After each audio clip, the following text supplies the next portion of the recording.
ओम शांति। 20 जुलाई 2023 बाबा के महावाक्य। मीठे बच्चे, शिव बाबा का चित्र एक कोठरी में रख दो। घड़ी घड़ी जाकर उसके सामने बैठ बातें करो तो सारा दिन याद बनी रहेगी। प्रश्न: नया और अनोखा प्यार कौन सा है जिसकी अनुभूति केवल संगम पर ही होती है? उत्तर: विचित्र बाप के साथ प्यार करना, यह है नया प्यार। तुम जानते हो, निराकार विचित्र बाबा इस साकार में आया हुआ है। हम उनके सामने बैठे हैं। हमें संगम पर डायरेक्ट ईश्वर का प्यार मिलता है। यह है नया और अनोखा प्यार। सारा कल्प देहधारियों से प्यार किया। अब विदेही बाप से प्यार करना है। ऐसा प्यार संगम पर ही होता है। गीत: कौन आया मेरे मन के द्वारे। ओम शांति। बच्चे जानते हैं कि बेहद का बाप विचित्र है और अभी एक नया प्यार लेकर के हम बाबा के पास बैठे हैं। वह आए हैं। इसको नया प्यार कहते हैं। ईश्वर का प्यार सिर्फ एक बार बच्चों को मिलता है। बच्चे समझ सकते हैं, बरोबर परम पिता परमात्मा को हम सब याद करते हैं। वह बैठ बच्चों को पढ़ाते हैं। वह निराकार विचित्र बाबा इसमें आया हुआ है। परम पिता परमात्मा हम आत्माओं का बाप है। हम अभी उनको जान पहचान गए हैं। यह प्यार भी अनोखा है। वैसे तो हमेशा देहधारी को ही प्यार किया जाता है। यह है विदेही बिगर देह के। हम उनके सामने बैठे हैं। वह बहुत प्यार से आकर पढ़ाते हैं। तो नई बात हुई ना। आगे जो आशाएं थीं, धन मिले, महल मिले, वह सब आशाएं बदल गई हैं। सारी दुनिया में तुम्हारी आश बदली हुई है। हम अभी बाबा से विश्व का मालिक बनने का पुरुषार्थ कर रहे हैं। अभी तुम सम्मुख बैठे हो। जानते हो, वही सब आत्माओं का बाप पतित पावन शिव है। याद भी उनको ही करते हैं। अभी तुम बच्चे सम्मुख बैठे हो। दिल में उमंग है। बेहद के बाप से बेहद का वर्षा लेना है। कितना विचित्र, अनोखा, वंडरफुल बाबा है। यह और कोई नहीं जानते। सिर्फ तुम ही जानते हो। बाप कैसे अपना बनाकर फिर पढ़ाते हैं। तो ऐसी क्या युक्ति करें जो घड़ी घड़ी बाप को याद करते रहें। बाप राय देते हैं, हर एक अपने घर में शिव का चित्र रख दे। शिव बाबा का चित्र देख समझेंगे, बेहद का बाबा पतित पावन आया हुआ है। पावन दुनिया स्थापन करने। उनसे हम अभी 5000 वर्ष पहले मुहाफिक वर्षा ले रहे हैं। स्वर्ग के स्वराज्य का आत्मा जानती है। हम स्वर्ग में जाकर शरीर के साथ राज्य करेंगे। जो बात कभी स्वप्न में भी नहीं थी, अब वह आया है, तो एक कोठरी अपनी बनाए, शिव का चित्र रख उसमें लिख देना चाहिए, बाबा आया हुआ है। उनको आना ही है स्वर्ग की स्थापना करने, नरकवासियों को स्वर्गवासी बनाने। घड़ी घड़ी शिव बाबा को देखते रहेंगे तो याद रहेगी। चित्र गले में भी डाल देते हैं, पति का चित्र भी गले में डाल देते हैं ना। तुम बच्चों के लिए भी तैयार करा रहे हैं। पारलौकिक बाप को याद करना बड़ा अनोखा है और सभी की याद को समेट एक को याद करना है। जैसे भक्ति मार्ग में भी अपने घर में पूजा की कोठी अथवा मंदिर बनाते हैं ना, वैसे ज्ञान मार्ग में भी कोठी बनाए, उसमें सिर्फ शिव बाबा का चित्र रखना चाहिए। मनुष्य समझते हैं ब्रह्मा कुमारियों की मुरली विकार से छुड़ाती है। अरे यह तो अच्छा है ना। पावन बनने लिए जरूर विकारों को तो छोड़ना होगा। बिगड़ते हैं भक्ति क्यों छोड़ते हो? अच्छा, हम भक्ति करते हैं परंतु एक की, दूसरा ना कोई, और संग बुद्धि योग तोड़ देना है।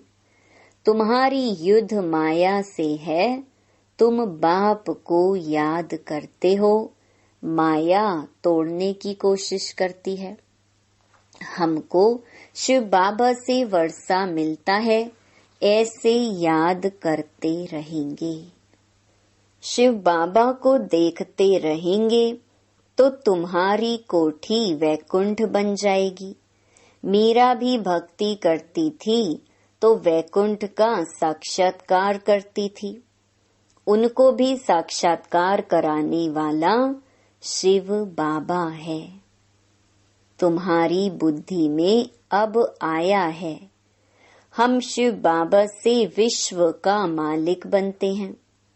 भक्ति मार्ग में यह पता नहीं रहता शिव क्या करते हैं, क्यों उस पर बलि चढ़ते हैं।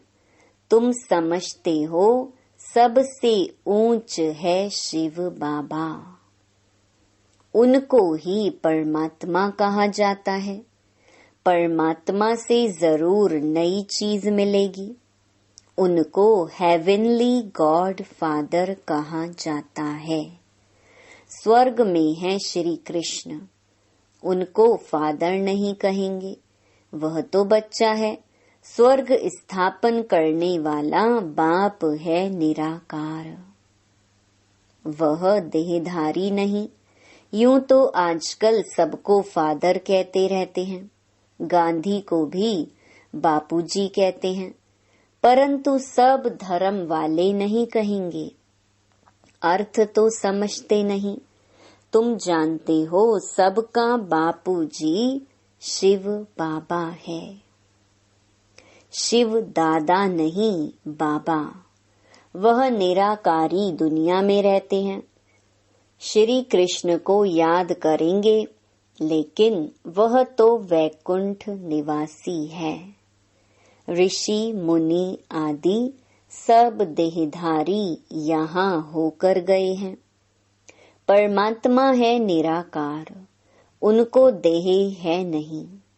सर्वव्यापी के ज्ञान कारण बुद्धि किसकी भी चलती नहीं। बाप आकर बुद्धि का ताला खोलते हैं। यहाँ है नई बात।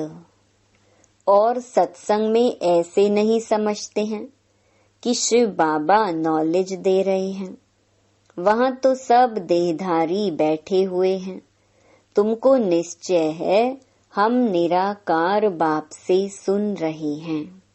निराकार जरूर जब साकार में आए तब तो पहचान दे। कल्प कल्प बाप आते हैं, आकर मालिक बनाते हैं। फिर भी माया कितना हैरान करती है, विघ्न डालती है। रुद्र ज्ञान यज्ञ में असुरों के विघ्न पड़ते हैं। देह अभिमान आने से ही विघ्न पड़ते हैं। बाबा कहते हैं अपने को अशरीरी समझो। हम तो बाबा के बने हैं, बाबा वापस लेने आए हैं। यह शरीर छोड़ अब वापस जाना है। अपने से बातें करो। सूक्ष्म देहधारी व स्थूल देहधारी सबकी याद छोड़नी है। पक्का पक्का निश्चय करना है, हम आत्माएं परम धाम से आई हैं। वहां के हम रहने वाले हैं। सतयुग में इतने जन्म राजाई की, 84 जन्म लिए। अब नाटक पूरा होता है, वापस जाना है। घर में कोई हंगामा हो तो कोठरी में शिव का चित्र रख दो। ब्राह्मण लोग स्त्रियों को कहते हैं कि शिव की पूजा नहीं करनी है, परंतु शिव बाबा तो आते ही हैं माताओं के लिए। शिव के ऊपर तो बहुत जाकर लोटियां चढ़ाते हैं। पुजारी लोग खुश होते हैं क्योंकि माताएं सबसे जास्ती पैसे रखती हैं। भक्ति की सच्ची भावना अबलाओं माताओं में रहती है। पुरुष तो जैसे खग्गे हैं, घड़ी घड़ी बाहर निकल जाते हैं। बुद्धि योग बहुत भटकता है। पत्नी का पति तरफ बहुत मोह जाता है। तुम बच्चे समझते हो यह दुख धाम है। अब सुख धाम स्थापन करने वाला बाबा आया हुआ है। युक्तियां रचनी हैं, हम बाप को कैसे याद करें। उनको इन आँखों से नहीं देखा जाता। यह आत्मा कहती है हमारा शिव बाबा बाप है। शिव का चित्र देखने से बड़ी खुशी होगी। तुम बच्चों का योग भी अव्यभिचारी चाहिए। शिव का चित्र रख घड़ी घड़ी याद करते रहो। बाबा ने अपना मिसाल बताया था। लक्ष्मी नारायण के चित्र से हमारा कितना प्यार था। फिर एक दिन ख्याल आया लक्ष्मी दासी बन पांव दबा रही है, ऐसे तो ठीक नहीं है। तो आर्टिस्ट को कहा इससे लक्ष्मी को तो मुक्त कर दो। बाकी नारायण का चित्र पॉकेट में पड़ा रहता था। एक पॉकेट में, एक मुरादी के बॉक्स में। घड़ी घड़ी चित्र देखता रहता था जैसे मस्त, परंतु गुप्त करता था। कोई देखे नहीं, नहीं तो कहेंगे यह क्या करता है। पहले श्री कृष्ण से प्यार था, फिर उनको छोड़ विष्णु से हो गया। जैसे भक्ति नौधा होती है, वैसे यह याद भी नौधा होनी चाहिए। इससे प्राप्ति बहुत भारी है। उनसे तो कुछ नहीं, अल्पकाल के लिए थोड़ा सुख मिलता है, फिर दूसरे जन्म में मेहनत करनी पड़े। भक्ति में, धंधे आदि में मेहनत लगती है। कमाओ तब खाओ। बाबा तुमको इस एक जन्म में इतनी मेहनत कराते हैं जो 21 जन्म प्रारब्ध भोगते रहेंगे। कुछ मेहनत करने की दरकार नहीं रहेगी। 21 जन्म सदा सुखी रहेंगे। तो ऐसा बाप जो पुरुषार्थ करना सिखलाते हैं, उनको तो याद करना चाहिए ना। कहते हैं श्वासों श्वास याद करो। गुरु लोग अपने शिष्यों को कहते हैं, माला फेरो, राम राम करते रहो। बस राम राम जपते जपते रोमांच खड़े हो जाते हैं। राम राम की मस्ती में झूलते हैं, जैसे कि राम की पुरी में पहुंच गए हैं। तुमको तो बाबा कहते हैं, एक शिव बाबा की याद का अजपा जाप करो और कुछ याद ना आए। परंतु माया भी सामना करती है। भक्ति मार्ग में थोड़े ही माया सामना करती है। यह है माया और ईश्वर के बच्चों की युद्ध। नाटक भी बनाते हैं। भगवान ऐसे कहते हैं, माया ऐसे कहती है। अभी है संगम युग। माया के उल्टे सुलटे संकल्प विकल्प तो आते रहेंगे। तूफान ऐसा जोर से लगता है जो मनुष्य को भी उड़ाकर दूर फेंक देता है। यह फिर माया रावण का तूफान है। उनसे बचने की युक्तियां तो बाबा बताते रहते हैं। तुम कहेंगे, हमको परम पिता परमात्मा राजयोग सिखलाते हैं। तुमसे कोई पूछे, तुमको यह सन्यास किसने कराया? गुरु कौन है? बोलो, परम पिता परमात्मा। ऐसा कोई नहीं होगा जिसको भगवान आकर सन्यास कराए। वह सब मनुष्य मनुष्य को कराते हैं। यहाँ बाप आकर कहते हैं, देह सहित जो भी संबंध हैं उनको छोड़ो। इस पुरानी दुनिया का त्याग कर नई दुनिया को याद करो। सन्यासी ऐसे थोड़े ही कहेंगे। अब तो प्रैक्टिकल में पुरानी दुनिया का विनाश होना है, इसलिए सबका बुद्धि से त्याग कर एक बाप से बुद्धि लगानी है।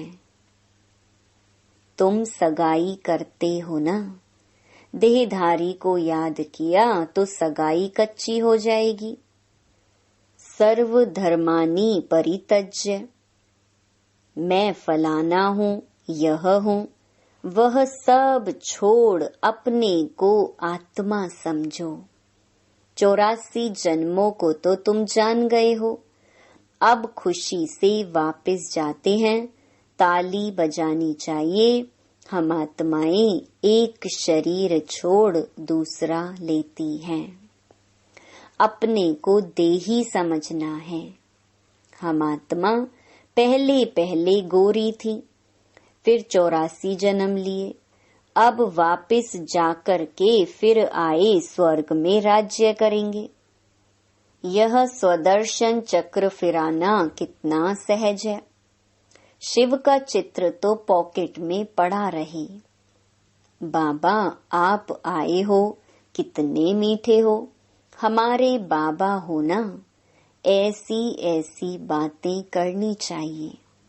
श्री कृष्ण के साथ भक्ति मार्ग में ऐसी बातें करते थे ना। शिव का फर्स्ट क्लास लॉकेट सोने चांदी का बनाएंगे।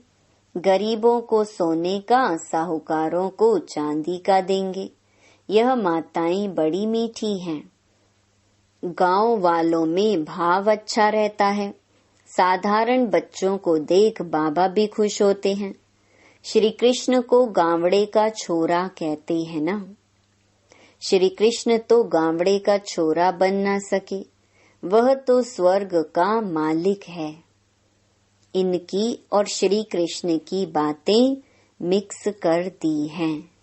गावड़े का पूरा अनुभव इनको है, तो शिव बाबा व श्री कृष्ण गावड़े का छोरा बन न सके। हाँ, यह दादा छोटेपन में था। पला ही गावड़े में हूँ, तो इस साधारण तन में फिर बाप ने आकर प्रवेश किया है। बाबा ने मुख्य बात समझाई है कि सारा मदार है याद पर। याद कभी भूलनी नहीं चाहिए। लौकिक बच्चा थोड़े ही कभी कहेगा मैं बाप को भूल जाता हूँ। सजनी कभी साजन को भूल जाती है क्या? इम्पॉसिबल है। यह है तुम बच्चों के लिए मेहनत। निरंतर याद के अभ्यास से ही विकर्म विनाश होंगे, नहीं तो फिर सजा खानी पड़ेगी। विजय माला में आ नहीं सकेंगे। कमाल है बाप की जो बूढ़ियों, गरीबों, गणिकाओं, अहिल्याओं, कुब्जाओं आदि को आकर अपना बनाते हैं। यूं तो कोई चित्र की दरकार नहीं है, परंतु माया भुला देती है, इसलिए चित्र रखा जाता है। बुद्धि में रहना चाहिए हम जाते हैं बाबा के पास। रास्ता देख लिया है मुक्ति, जीवन मुक्ति का, और कोई पंडा होता ही नहीं है। इनको इंद्रप्रस्थ भी कहते हैं।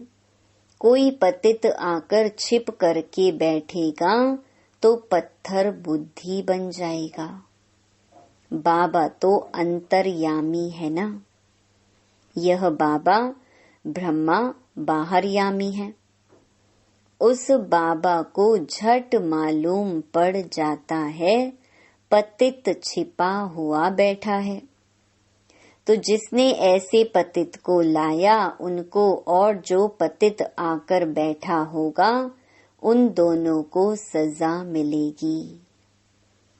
इसलिए कभी भी पतित को नहीं लाना चाहिए।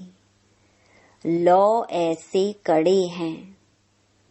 कोई पतित छीछी को नहीं बिठाना चाहिए, नहीं तो बड़ी कड़ी सजा के भागी बन जाएंगे। यहाँ कोई चोरी ठगी चल ना सके। पाप और पुण्य का हिसाब किताब धर्मराज के पास रहता है ना। अच्छा, मीठे मीठे सिकी लधे बच्चों प्रति मात पिता बाप दादा का याद प्यार और गुड मॉर्निंग। रूहानी बाप की रूहानी बच्चों को नमस्ते।